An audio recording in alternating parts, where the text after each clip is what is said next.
জলবায়ুর বিশৃঙ্খলা কিভাবে আধুনিক মানুষের রূপ দিল তা নিয়ে আজকের এই বিশ্লেষণমূলক আয়োজনে আপনাদের স্বাগত।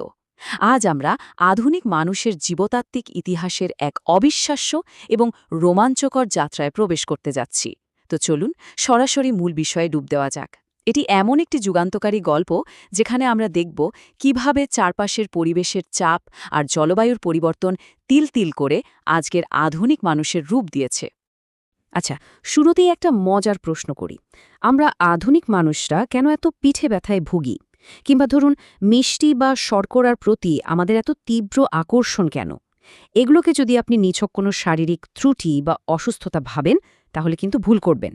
এগুলো আসলে একবিংশ শতাব্দীতে এসেও টিকে থাকা আমাদের একদম প্রাচীন কিছু সার্ভাইভাল মেকানিজম বা বেঁচে থাকার কৌশল। চলুন দেখি কিভাবে এই আদিম বৈশিষ্ট্যগুলো আমাদের আধুনিক জীবনে জায়গা করে নিয়েছে। আর এই ব্যাপারগুলো বুঝতে হলে আমাদেরকে কিন্তু টাইম মেশিনে চড়ে ঠিক 1 কোটি বা 10 মিলিয়ন বছর আগের পৃথিবীতে ফিরে যেতে হবে। একটু কল্পনা করার চেষ্টা করুন, তখনকার আফ্রিকা মহাদেশ কিন্তু আজকের মতো মোটেও ছিল না। চারদিক ছিল একদম অবিরাম ঘন সবুজ রেইন ফরেস্ট বা বৃষ্টিবনে ঢাকা। বলা যায় আক্ষরিক অর্থেই একটা সবুজ স্বর্গ। আর এখান থেকেই আমাদের গল্পের প্রথম অধ্যায় শুরু, দ্য গ্রেট রিফট। এই গ্রেট রিফট বা পূর্ব আফ্রিকার ভূত্বক যখন বিভক্ত হতে শুরু করল, তখন বিশাল সব পাহাড়ের সারি মাথা তুলে দাঁড়াল। আর ঠিক এই পাহাড়গুলোই ভারত মহাসাগর থেকে আসা আর্দ্র বাতাসকে আটকে দিল। ফলাফলটা কি হলো জানেন? সেই স্থিতিশীল ত্রিমাত্রিক আর খাবারে ভরপুর বনের চাঁদোয়া ধীরে ধীরে বদলে যেতে শুরু করল। জায়গা নিল এক অস্থির, সমতল এবং রুক্ষ সাভানা মোজাইক। আমাদের পূর্বপুরুষদের সেই নিরাপদ বনভূমি চিরতরে হারিয়ে গেল, আর সামনে এসে দাঁড়াল এক রূঢ়, উন্মুক্ত প্রান্তর। তখন চারপাশের পরিবেশটাই যেন একটা ভীষণ আক্রমণাত্মক প্রতিপক্ষ হয়ে উঠল। একটা কথা আছে জানেন তো, বিবর্তন কোনো স্বতঃস্ফূর্ত যাত্রা নয়, এটি একটি অবরুদ্ধ অবস্থা। প্রকৃতি যেন জীববিজ্ঞানের সব সীমাকে চরমভাবে পরীক্ষা করার জন্য একটা অত্যন্ত কড়া এনার্জি বাজেট বা শক্তির বাজেট চাপিয়ে দিল। মানে, টিকে থাকতে হলে এখন শরীরের প্রতিটি ক্যালোরি একদম মেপে মেপে খরচ করতে হবে। আর এই টিকে থাকার লড়াই থেকেই আমাদের দ্বিতীয় অধ্যায়, সোজা হয়ে দাঁড়ানোর বিপ্লব। ওই বিস্তীর্ণ আর রোদে পোড়া সমভূমিতে টিকে থাকা আর কম এনার্জি খরচ করে মাইলের পর মাইল হাঁটার জন্য সোজা হয়ে দাঁড়ানোটা ছিল একটা মরিয়া জুয়া। 2 পায়ে হাঁটার জন্য আমাদের শরীরকে আসলে অনেক বড়সড় আপোস করতে হয়েছিল। যেমন ধরুন, আমাদের মেরুদণ্ড হয়ে গেল এস আকৃতির, পেলভিস হলো বাটির মতো, আর পায়ে তৈরি হলো খিলান। এর ফলে দীর্ঘপথ হাঁটা তো সহজ হলো, কিন্তু এর দাম আমরা আজও দিয়ে যাচ্ছি। এই যে আমাদের দীর্ঘস্থায়ী পিঠে ব্যথা কিংবা কঠিন জন্ম প্রক্রিয়া, এগুলো কিন্তু সেই আদিম কাঠামোগত অ্যাপসেরই আজকের রূপ। তবে হ্যাঁ, সোজা হয়ে দাঁড়ানোর সবচেয়ে চমৎকার ফলাফলটা ছিল সম্পূর্ণ অপ্রত্যাশিত একটা দুর্ঘটনা। বলা হয়ে থাকে, মুক্ত হাত ছিল সেই ক্যানভাস যার ওপর মানবতার গল্প প্রথম লেখা হয়েছিল।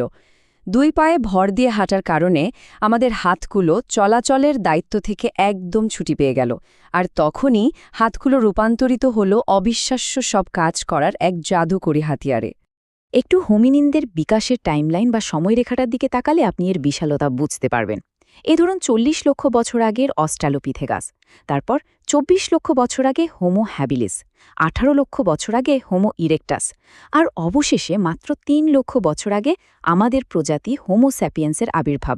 বুঝতেই পারছেন, লক্ষ লক্ষ বছর ধরে চলা এই দীর্ঘ গল্পের একদম শেষ পৃষ্ঠার অতি সাম্প্রতিক একটা সংযোজন মাত্র আমরা। এভাবেই আমরা এসে পড়ি আমাদের তৃতীয় অধ্যায়, হাতিয়ার এবং মস্তিষ্ক। আজ থেকে প্রায় ২৬ লক্ষ বছর আগে ইথিওপিয়ার গণে একটা অভাবনীয় ঘটনা ঘটে। আমাদের পূর্বপুরুষরা প্রথমবারের মতো প্রযুক্তির উদ্ভাবন করে। তারা চারপাশের পৃথিবীকে নিজেদের মতো করে নিয়ন্ত্রণ করতে শেখে। একটি আদিম ওল্ড ওয়ান হাতিয়ার তৈরির মূলত 3টি ধাপ ছিল, কিন্তু এটা শুধু 2টো পাথর ঠোকে ভেঙে ফেলা ছিল না। এটা ছিল একটা বিশাল বুদ্ধিবৃত্তিক উল্লম্ফন। প্রথমে পাথরের ভেতরে থাকা একটা লুকানো ধারালো প্রান্তকে মনে মনে কল্পনা করতে হতো। তারপর একটা সঠিক আকৃতির হাতুড়ি পাথর বেছে নিয়ে নিখুঁত জ্যামিতিতে সেখানে আঘাত করতে হতো। ভাবুন তো, আদিম মানুষ আর শুধু প্রকৃতির ওপর নির্ভরশীল ছিল না, তারা প্রকৃতিকে রীতিমতো সম্পাদনা বা এডিট করতে শুরু করেছিল। আর এই হাতিয়ারের প্রভাব ছিল জাস্ট অকল্পনীয়। বিজ্ঞানে দি এক্সপেন্সিভ টিস্যু হাইপোথেসিস বা ব্যয়বহুল টিস্যু তত্ত্ব নামে চমৎকার একটা ধারণা আছে। পাথরের এই ধারালো প্রান্ত দিয়ে আদিম মানুষ খুব সহজেই মৃত প্রাণীর মাংস আর হাড়ের মজ্জা বের করে আনতে পারত, যা ছিল চরম পুষ্টি আর ক্যালোরিতে ভরপুর। হজমের মতো কঠিন কাজটা শরীরের বাইরে ওই হাতিয়ার দিয়ে অর্ধেকের বেশি হয়ে যেত। এর ফলে আমাদের বিশাল আর প্রচুর শক্তিক্ষয়কারী পরিপাকতন্ত্রের আকার ধীরে ধীরে ছোট হতে শুরু করল, আর সেখান থেকে যে উদ্বৃত্ত শক্তিটা বাঁচল সেটাই সরাসরি চলে গেল আমাদের মস্তিষ্ককে বড় করার কাজে। আমাদের শরীরের এনার্জি বাজেট বা শক্তির হিসাবের দিকে তাকালে সত্যি অবাক হতে হয়। জানেন কি, মস্তিষ্ক আমাদের মোট শারীরিক ওজনের মাত্র 2%, অথচ এটি একাই শরীরের মোট শক্তির 20% খরচ করে ফেলে। এটা যেন একটা হাই পারফরম্যান্স ইঞ্জিনের মতো, যার সবসময় প্রচুর জ্বালানির দরকার হয়। আর এই বহুমূল্য জ্বালানি কোথা থেকে এসেছিল? ওই যে পাথরের হাতিয়ার দিয়ে জোগাড় করা উন্নত মানের মাংস আর হাড়ের মজ্জা থেকে। তবে একটা প্রচলিত ভুল ধারণা আছে যে মস্তিষ্কের এই বড় হওয়াটা মনে হয় কোনো পূর্বপরিকল্পিত ছক ছিল। আসলে তা নয়। বলা হয়ে থাকে বিবর্তন মইয়ের চেয়ে বরং ছাঁকনির মতো বেশি কাজ করে। ওই সময় মিলানকোভিচ চক্রের কারণে জলবায়ু ছিল চরম পরিবর্তনশীল আর বিশৃঙ্খল। আর এই ভয়াবহ পরিবেশে কেবল তারাই টিকে থাকতে পেরেছিল যাদের মস্তিষ্ক খুব দ্রুত নতুন পরিস্থিতির সাথে খাপ খাইয়ে নিতে পারত। বিশাল মস্তিষ্ক কোনো নির্দিষ্ট টার্গেট ছিল না, এটা ছিল সেই বিশৃঙ্খলায় টিকে থাকার একটা আকস্মিক পুরস্কার। আর এভাবেই আমরা পৌঁছাই আমাদের বিবর্তনীয় যাত্রার ক্লাইম্যাক্স বা চতুর্থ অধ্যায়ে, সামাজিক পরাশক্তি। অস্তিত্ব টিকিয়ে রাখার চূড়ান্ত কৌশল হিসেবে এখানে সমাজ, সহযোগিতা আর পারস্পরিক নির্ভরতাই হয়ে ওঠে আমাদের সবচেয়ে বড় হাতিয়ার।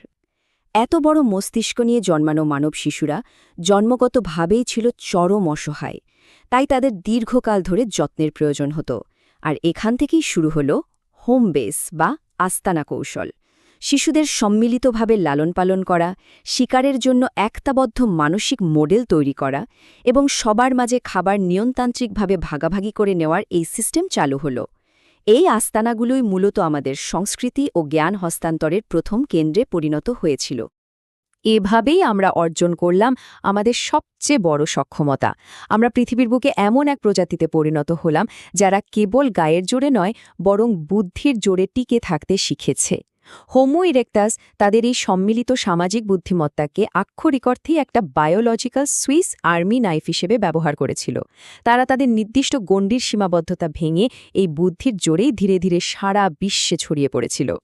আজকের আয়োজনের শেষ অধ্যায়, আধুনিক অসামঞ্জস্যতা। এতক্ষণ তো আমরা আমাদের আদিম টিকে থাকার কৌশলগুলো জানলাম, তাই না? এবার চলুন সেগুলোকে আমাদের এই আধুনিক জীবনের সাথে একটু মিলিয়ে দেখি। অবাক করা ব্যাপার হলো, আমাদের প্রস্তুত যুগের শরীর এই 21 শতকের পরিবেশে কিন্তু বেশ একটা গোলমেলে প্রতিক্রিয়া দেখায়। প্রাচীনকালে শর্করার ভীষণ অভাব ছিল বলে আমাদের শরীর প্রতিটি ক্যালোরি জমিয়ে রাখতে চাইত। আর আজ সেই একই শরীর অতিরিক্ত মিষ্টি পেয়ে ডায়াবেটিসের মতো বিপাকীয় রোগে ভুগছে। একসময় আদিম সমাজে দলছুত হওয়া মানেই ছিল নিশ্চিত মৃত্যু, আর আজ সেটাই রূপ নিয়েছে সোশ্যাল অ্যাংজাইটি বা সামাজিক উদ্বেগে। আবার প্রকৃতির আলোর ছন্দে অভ্যস্ত আদিম মস্তিষ্ক আজ সারাদিন স্ক্রিনের ব্লু লাইটের সামনে বসে চরম ক্লান্তিতে ভোগে। এই সমস্যাগুলো কিন্তু নিছক রোগ নয়, এগুলো মূলত আমাদের বিবর্তনীয় ধীরগতি বা ইভলিউশনারি ল্যাগেরই একটা স্পষ্ট লক্ষণ। তাহলে কি আমাদের বিবর্তন একেবারেই থেমে গেছে? একদমই না। প্রাকৃতিক নির্বাচন এখনও তার কাজ চালিয়ে যাচ্ছে। এই যেমন ধরুন, কৃষিকাজ ও পশুপালন শুরু করার পর মানুষের মাঝে গরুর দুধ বা ল্যাকটোজ হজম করার ক্ষমতা তৈরি হয়েছে।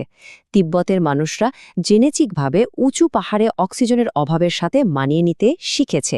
এমনকি অতি সম্প্রতি ইউরোপের নীল চোখের উদ্ভব হয়েছে। এগুলোই শক্তভাবে প্রমাণ করে যে আমাদের শরীর এখনও চারপাশের পরিবর্তনশীল পরিবেশের সাথে সক্রিয়ভাবে খাপ খাইয়ে নিচ্ছে।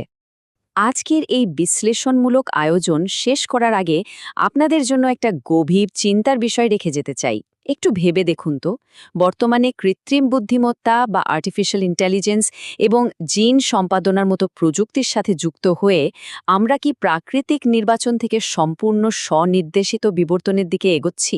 সাভানার রুক্ষ পরিবেশে গড়ে ওঠা আমাদের এই আদিম শরীর আর মন কি সিলিকন যুগের এই আধুনিক আলোর সাথে পুরোপুরি খাপ খাওয়াতে পারবে? এই যুগান্তকারী প্রশ্নটা আপনাদের ভাবনার জন্যই রেখে গেলাম। আশা করি আজকের এই আলোচনা আপনাদের নতুন করে ভাবতে সাহায্য করবে।